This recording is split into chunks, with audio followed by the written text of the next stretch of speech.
दोस्तों एक बार फिर से स्वागत है आपके गर्भित ऑनलाइन क्लासेस में। तो दोस्तों आज हम बात करने जा रहे हैं यूपी बोर्ड में जो मैथ का चैप्टर चल रहा था आपका आव्यूह, उसके कुछ महत्वपूर्ण प्रश्न लगाएंगे जो आपके पिछले वर्षों में बोर्ड में पूछे गए हैं। ठीक है, अगर आप ये क्वेश्चन आप लगा लेते हैं तो आप निश्चित है कि आव्यूह से अगर कोई भी क्वेश्चन आएगा तो आप इसे सॉल्व आसानी से हल कर पाएंगे और अच्छे नंबर भी ला पाएंगे आव्यूह में। ठीक है, तो इससे हम देखेंगे कि बोर्ड में किस तरह के क्वेश्चन पूछे जाते हैं। ठीक है, तो इस वीडियो में कुल मिलाकर 5 क्वेश्चंस लगाऊंगा। ठीक है, और देखेंगे किस तरीके के क्वेश्चन आपके इंपोर्टेंट हैं। तो ये पहला क्वेश्चन है आपका, यदि x मतलब एक मैट्रिक्स दे रखा है भाई 2y, 1 का मैट्रिक्स हमें दे रखा है x बाई, और एक दे रखा है भाई बराबर में दे रखा है 3 4 और 2 3 मतलब 2y2 का मैट्रिक्स, और एक हमें दे रखा है भाई 2y, 1 का मैट्रिक्स 4 और 2 है, तो x y के मान ज्ञात कीजिए। दोस्तों ये जो है आपका क्वेश्चन यूपी बोर्ड 2014 में पूछा गया है। ठीक है,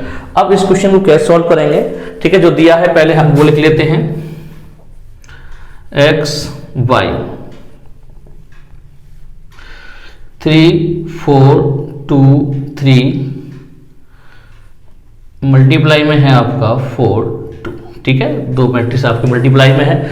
तो सिंपल हमें क्या करना है, हम देखेंगे पहले ये तो आपका 2x2 का मैट्रिक्स है और ये 2x1 का मैट्रिक्स है। ठीक है, तो कहने का मतलब पहले मैट्रिक्स की आपकी कॉलम की संख्या दूसरे मैट्रिक्स की रो की संख्या के बराबर होता है, तो आपका गुणा संभव है, और दोनों का मल्टीप्लाई हो रहा है तो हम दोनों का मल्टीप्लाई करते हैं। ठीक है, ये जो चल रहा है उसके बराबर रख देते हैं x और y।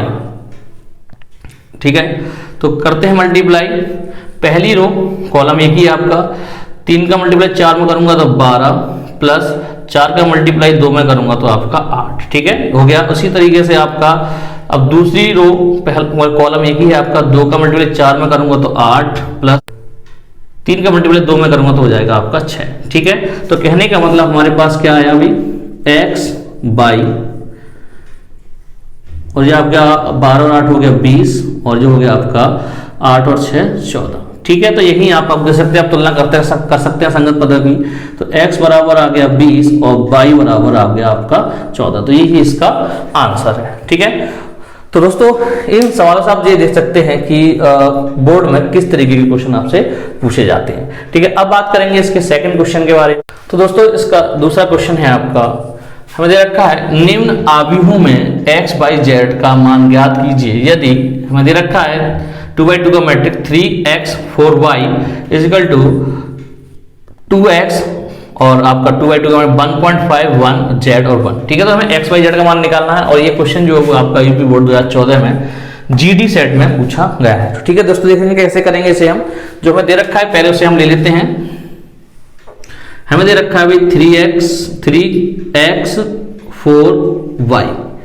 ठीक है, और दे रखा है हमें 2x 1.51 z और 1। ठीक है, सबसे पहले हम जो हमें आव्यूह के बाहर जो संख्या दे रखी है उसका हम मल्टीप्लाई कर देते हैं अंतर। ठीक है,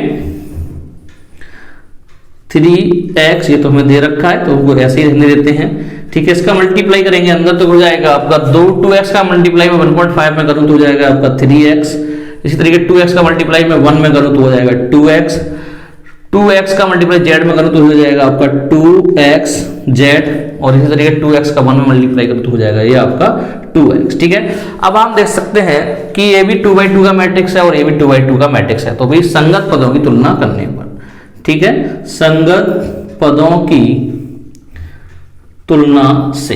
ठीक है, तुलना करते हैं तो कहने का मतलब हम 3 बराबर रख सकते हैं 3x, कहने का मतलब 3 बराबर 3x। ठीक है भाई, अगर मैं x का मान निकालूं तो यहां से क्या हो जाएगा भाई 3 मल्टीप्लाई में इसके डिवाइड में पहुंच जाएगा, तो कहने का 3 से 3 कटा तो आया 1, तो x बराबर हमें मिला 1।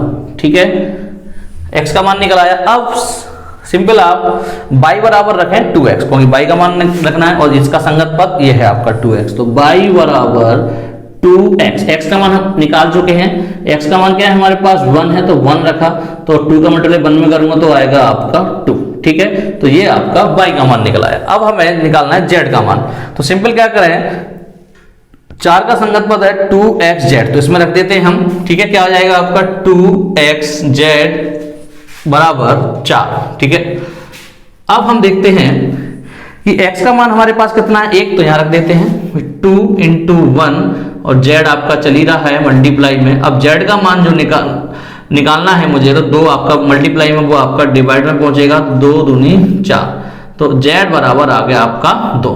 ठीक है, तो ये आपके x और y के मान निकला, x बराबर 1, y बराबर 2 और z बराबर 2। यही हमारा आंसर है। अब देखेंगे इसका क्वेश्चन नंबर 3। तो अब देखते हैं क्वेश्चन नंबर 3। हमें दे रखा है x तथा y ज्ञात कीजिए। यदि हमें दे रखा है x प्लस y, हमें बराबर दे रखा है 2/2 का एक मैट्रिक्स, तथा x माइनस y और फिर हमें दे रखा है बराबर में 2/2 का मैट्रिक्स। तो दोस्तों ये क्वेश्चन जो है यूपी बोर्ड 2015 HC सेट में पूछा गया है। ठीक है, तो सिंपल हमें क्या करना है, आप दे सकते हैं कि यहाँ पर x प्लस y है और यहाँ पर x माइनस y है। ठीक है, तो पहले मैं इन समीकरणों को लिख ले रहा हूं। ठीक है, तो x प्लस y हमें दे रखा है भाई 1, -2, 3 और 4। इसे आप इक्वेशन 1 मान सकते हैं, और इसे आप दूसरा जो दे रखा है x माइनस y, इसे आप मान सकते हैं भाई 3, 2, -1, 0। ठीक है, ये हो गया आपका समीकरण सेकंड। ठीक है, तो अब हम इसका यूज करेंगे विलोपन विधि का। कहने का मतलब, अगर मैं इन दोनों समीकरण को जोड़ देता हूं तो आपका y से y खत्म हो जाएगा। ठीक है, तो और आपका x बचेगा, तो इससे हमारा x का मान निकल आएगा। ठीक है, तो समीकरण 1 व 2 को जोड़ने पर, समीकरण 1 व 2 को जोड़ने पर जोड़ूंगा, तो ये तो हो गया अभी। आप LHS में LHS जोड़ा और RHS में RHS जोड़ा। ठीक है, तो जोड़ते हैं भाई x प्लस y, और जोड़ रहा हूं ये वाला x माइनस y। ठीक है, इन दोनों को जोड़ देता हूं मैं, हो जाएगा 1, -2, 3, 4। ठीक है, RHS में आपका 1 है और दूसरा है आपका, इसको भी जोड़ देता हूं मैं, तो हो जाएगा आपका 3, 2, -1, 0। ठीक है भाई, अब आप यहां से देखेंगे y से y आपका कैंसिल। ठीक है, y से y कैंसिल हो गया, तो क्या हो जाएगा, बचेगा आपका 2x, और इधर भी आपके संगत पद जुड़ जाएंगे। कहने का मतलब 1 और 3 कितना हुआ आपका 4 हुआ, -2 और +2 जोड़ूंगा तो आपका 0 हो जाएगा, 3 में -1 जोड़ूंगा तो आपका 2 बचेगा, 4 में 0 जोड़ूंगा तो आपका 4 बचेगा। ठीक है, अब सिंपल हमें x का मान निकालना है, तो क्या करना है भाई, x इजिकल टू, अब ये आपका गुणा में डिवाइड में पहुंचेगा 1/2, 4, 0, 2, 4। ठीक है भाई, तो अब सिंपल 1/2 का अंदर में मल्टीप्लाई करता हूं तो क्या आएगा, x बराबर, ठीक है भाई, 1/2 का मल्टीप्लाई मैंने 4 में किया, मतलब 1/2 का मल्टीप्लाई मैं 4 में करता हूं तो बचेगा कितना, 2। ठीक है भाई, 1/2 का मल्टीप्लाई 0 में करूंगा तो 0। इसी तरीके से 1/2 का मल्टीप्लाई मैं 2 में करूं, 2 से 2 कैंसिल, तो हो जाएगा आपका 1। इसी तरीके से मैं 4 में मल्टीप्लाई करूंगा 1/2 का, तो हो जाएगा आपका 2।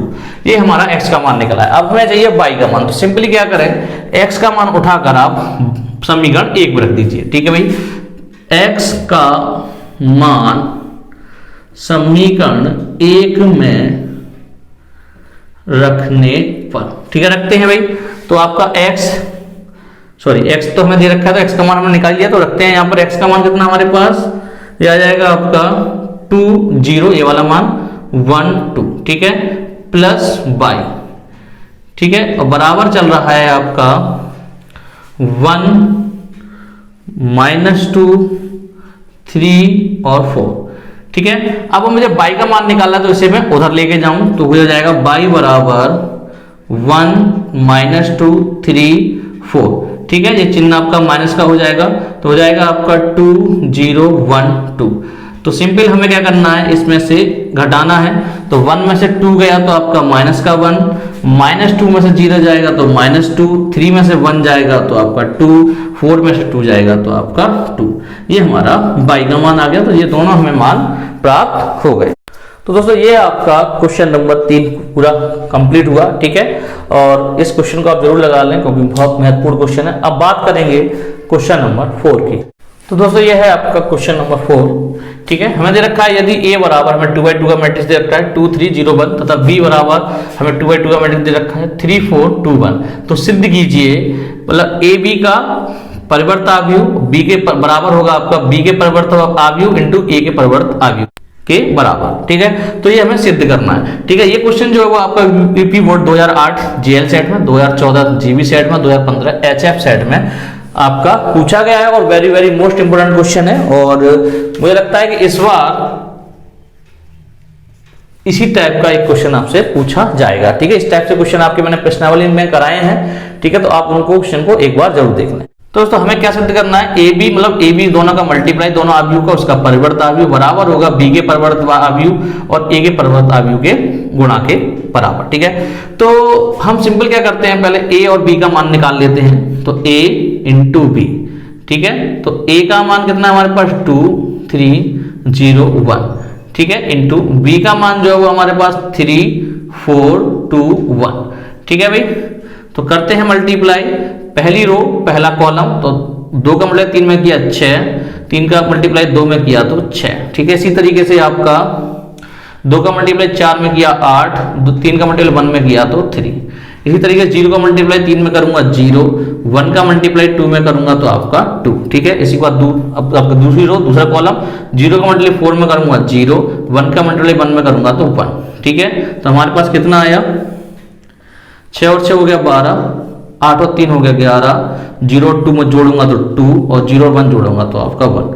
ठीक है, ये हमारे पास आ गया ए बी। लेकिन हमें क्या निकालना है, ए बी का परिवर्त आव्यूह। तो ए बी का परिवर्त आव्यूह निकालने के लिए सिंपल क्या करना होगा, इसकी रो को कॉलम बनाना है। ठीक है, तो पहली रो है आपकी 12 11, तो उसको कॉलम बना देता हूं 12 11। ठीक है, इसी तरीके से दूसरी रो है 2 1, तो उसको मैं कॉलम बना देता हूं 2 और 1। ठीक है, ये हमारे पास ए बी डैश का मान निकल आया। अब सिंपल हम इसकी, ये तो हमने एलएचएस हल की है। ठीक है, अब हम इसकी आरएचएस हल करेंगे। ठीक है, तो आरएचएस में क्या है, पहले हमें बी का परिवर्त आव्यूह चाहिए। ठीक है, तो बी का परिवर्त आव्यूह, तो बी का परिवर्त आव्यूह हमें पास बी रखा है, तो इसकी रो को कॉलम और कॉलम को रो बना देते हैं। ठीक है, तो कहने का मतलब इसकी जो पहली रो है 3 4, इसको कॉलम बना देता हूं तो हो जाएगा आपका 3 4। इसी तरीके से दूसरी रो है 2 1, उसको बना देता हूं मैं आपका 2 और 1। ठीक है, तो ये कॉलम बन गया। इसी तरीके से मैं ए डैश निकाल लूंगा। ठीक है, तो इसकी रो है पहली 2 3, तो उसको कॉलम बना देता हूं 2 3। दूसरी रो है आपकी 0 1, तो उसको मैं कॉलम बना देता हूं 0 1। ठीक है, ये हमारे पास बी डैश और ए डैश आ गए। अब सीधा सीधा क्या करना है, इनका मल्टीप्लाई करना है। कहने का मतलब बी डैश इंटू ए डैश, तो निकालते हैं। तो भाई बी डैश का मान है आपके पास 3 2 4 1। ठीक है, मल्टीप्लाई करेंगे भाई हम 2 0 3 1। ठीक है, ए डैश में तो करते हैं भाई सिंपल, आपका मल्टीप्लाई 3 में 2 का मल्टीप्लाई किया आपका 6, 2 का मल्टीप्लाई 3 में किया तो आपका 6। इसी तरीके से पहली रो दूसरा कॉलम 2 का मल्टीप्लाई 0 में किया तो 0, 2 का मल्टीप्लाई 1 में किया तो आपका 2। इसी तरीके से 4 का मल्टीप्लाई 2 में किया तो आपका 8, 1 का मल्टीप्लाई 3 में किया तो आपका 3।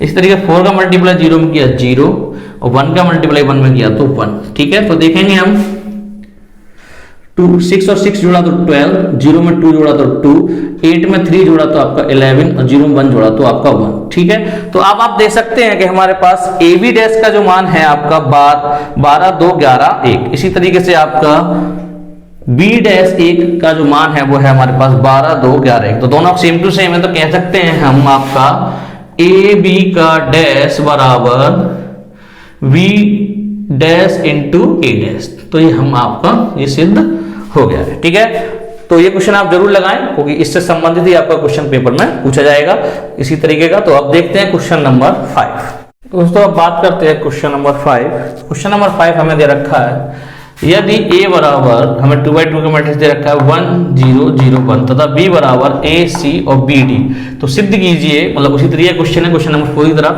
a b का इन परिवर्त आव्यूह आपका b के परिवर्त आव्यूह और a के परिवर्त आव्यूह के गुणनफल के बराबर होगा। ठीक है, ये क्वेश्चन जो है 2009 जेएम सेट में, 2010 में सीओ सेट में और 2016 में BVZ सेट में पूछा गया है।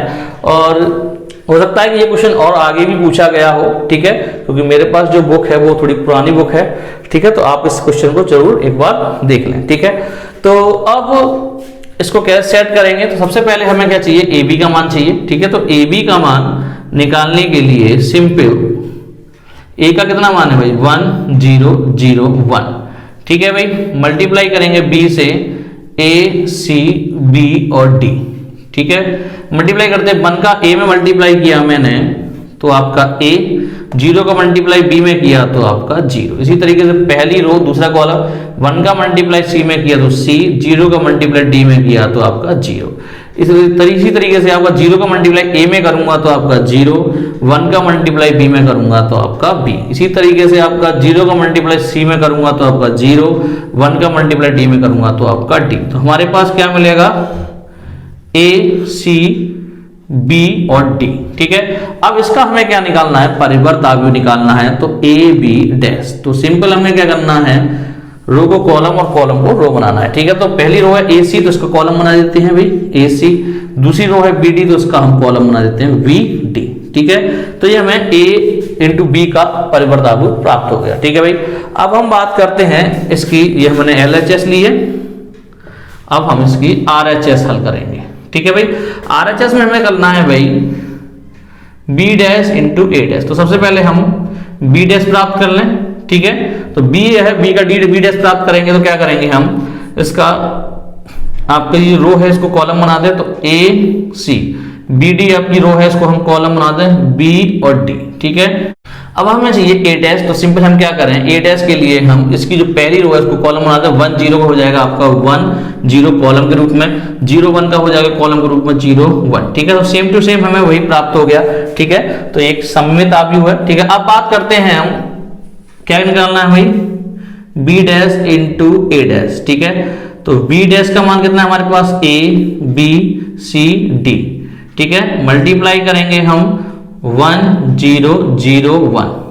ठीक है, करते हैं मल्टीप्लाई, ए का मल्टीप्लाई 1 में किया तो ए, बी का मल्टीप्लाई 0 में किया तो 0, ए का मल्टीप्लाई हमने 0 में किया तो 0, पी का मल्टीप्लाई 1 में किया तो 1।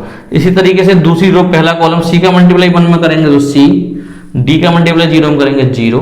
इसी तरीके से सी डी का, अब आपका दूसरी रो दूसरा कॉलम सी का मल्टीप्लाई 0 में करेंगे 0, डी का मल्टीप्लाई 1 में करेंगे तो आपका डी। ठीक है भाई, देखते हैं क्या आता है आपका, क्या आया, ए बी सी और डी। देखते हैं मिला के हमारे पास क्या सेम टू सेम है, देखेंगे भाई ए बी सी डी और सी डी। तो कहने का मतलब हमारे पास दोनों साइड है एल एच एस बराबर आर एच एस। ठीक है भाई, एल एच एस बराबर आर एच एस, तो ये प्रूव्ड हो गया आपका। ठीक है, तो यही हमें करना है। ठीक है दोस्तों, तो ये मैंने आपके 5 सबसे महत्वपूर्ण क्वेश्चन जो थे आपके मैट्रिसेस में वो मैंने लगाए हैं। तो आप इन 5 क्वेश्चन को एक बार जरूर लगा लें। तो जहां कहा था कि आपका इसी टाइप का क्वेश्चन पेपर में पूछा जाएगा। अगर ये आप 5 क्वेश्चन लगा लेते हैं तो आपका ये 3 नंबर या 4 नंबर का क्वेश्चन आएगा, तो आपके वो नंबर कहीं नहीं गए। ठीक है दोस्तों, ये थी आपकी आज की वीडियो। उम्मीद करता हूँ आपको जितने भी सवाल मैंने इसमें बताए हैं वो आपको समझ में आ गए होंगे। अगर फिर भी कोई आपको दिक्कत आती है तो मेरे कमेंट बॉक्स में लिखें, तो मैं उसे सॉर्ट आउट करूंगा। तो दोस्तों, अब इसके बाद हम मैथ का चैप्टर नंबर 4 सारणी को स्टार्ट करेंगे। ठीक है, तो उसका हम पार्ट 1 जल्दी चैनल पर लाने वाला हूं, तो आप चैनल से बने रहें और अपनी तैयारी में लगे रहे। तो देखेंगे उसके पहली वीडियो में उसके बेसिक्स के बारे में जानेंगे, उसके बाद हम इसके जो जितने भी क्वेश्चंस हैं उनको सॉल्व करते हुए आगे बढ़ेंगे। तो दोस्तों, मिलते हैं अगली वीडियो में। जय हिंद, जय भारत।